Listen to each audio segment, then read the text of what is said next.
My name is Linda. I am 31 years old. I am married. My husband's name is Howard. He is 35 years old. We have a small son. Now, I am pregnant with my second baby. I feel tired all the time, but I also feel hope. My husband is a kind man. He is from another country, far from where I grew up. His home is in Europe. We lived in my country for many years after we got married. Life was simple at first, but slowly things became harder. Food became expensive.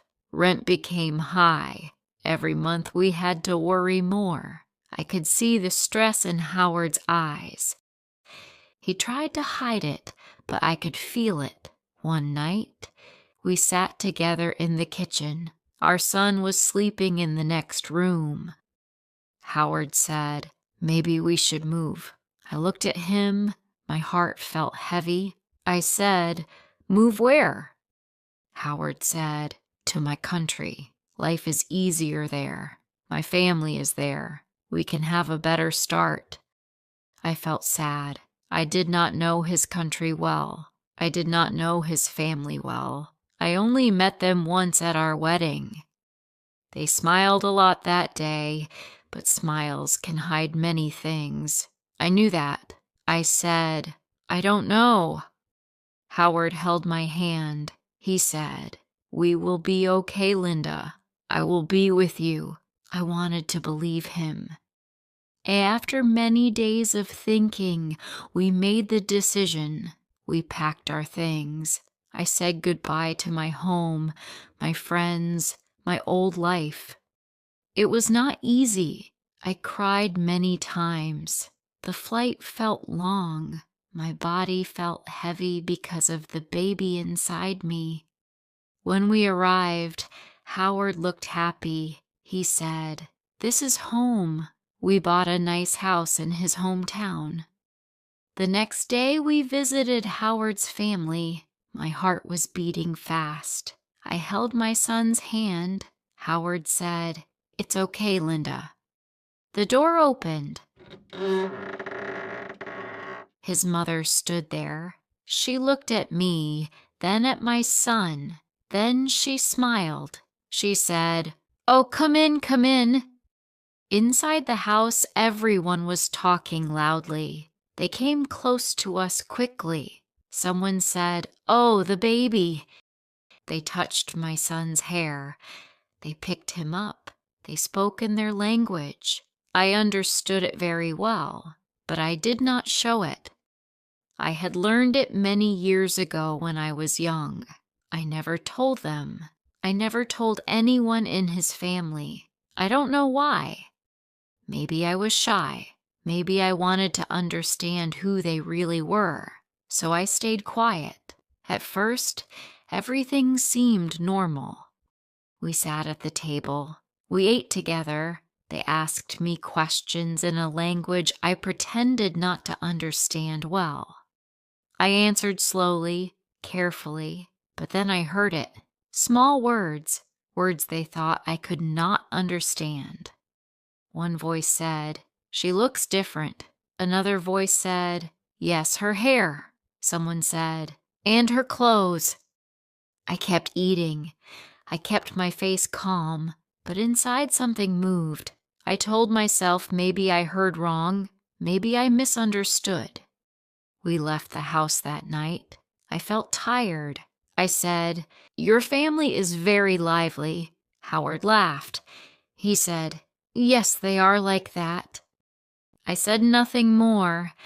In the next weeks, we visited them often. Slowly, I began to hear more comments. One voice said, "They don't match." Another said, "She dresses strange." Someone said, "Her makeup is too much." I sat there quietly. I smiled when they looked at me. I nodded when they spoke to me. But inside, I felt small. I felt hurt. One day, I heard something that made my heart drop. One voice said, "She is getting bigger."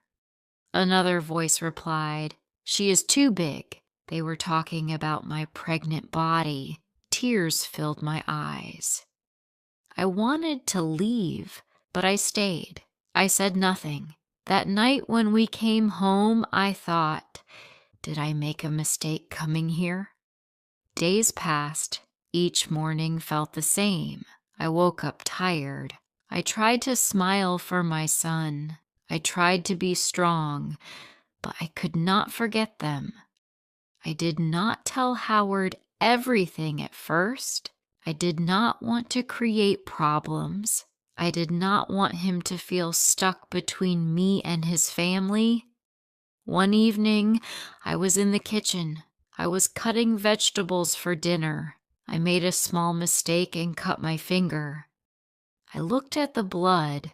I stared at it. Then I began to cry.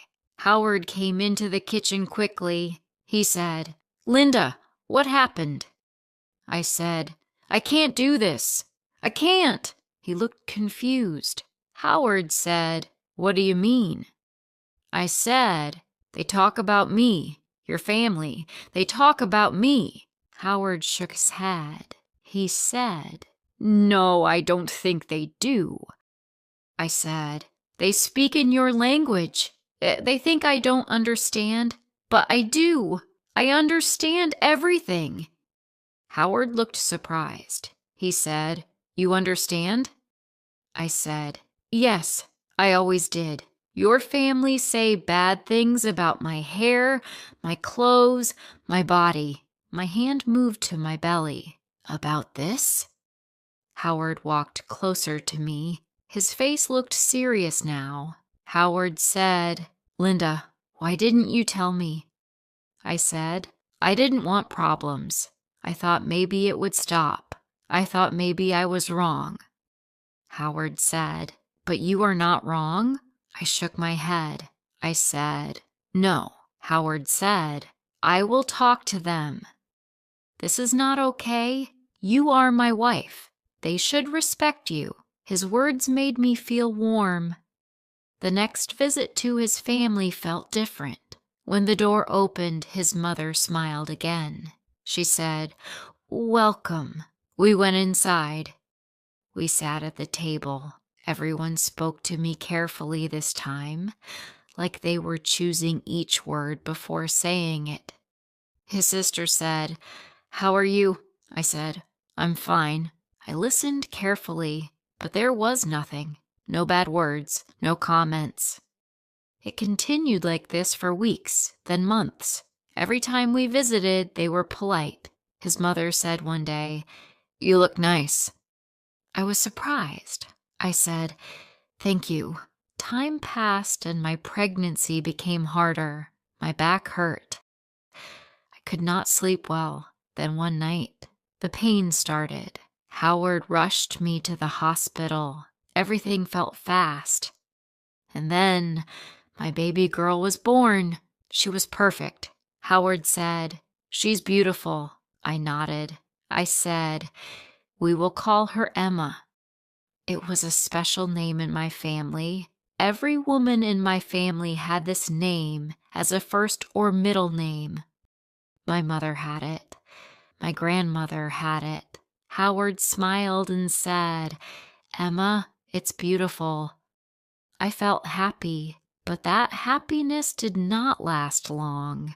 When his family heard the name, everything changed again. His sister said, "They chose that name." His mother said, "It sounds strange." Someone said, "It has a dark meaning." I said, "It is a family name.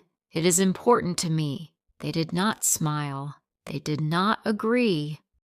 After that, I did not visit them for a while. I stayed home with my baby. I needed rest. One day, Howard came to me. He said, "My mother's birthday is coming. They want us to come." I looked at him, then I looked down. I said, "I don't know." He said, "It will be okay again, just a short visit." My mind was full of fear, but in the end, I said yes. The day of the birthday came faster than I wanted. When we were ready, Howard carried the baby bag. I carried Emma. My son walked next to me, holding my hand. When we arrived, Howard knocked. His mother opened the door. She said, "Welcome." We stepped inside. Many people were there, family, friends, people I did not know, and then everyone saw the baby.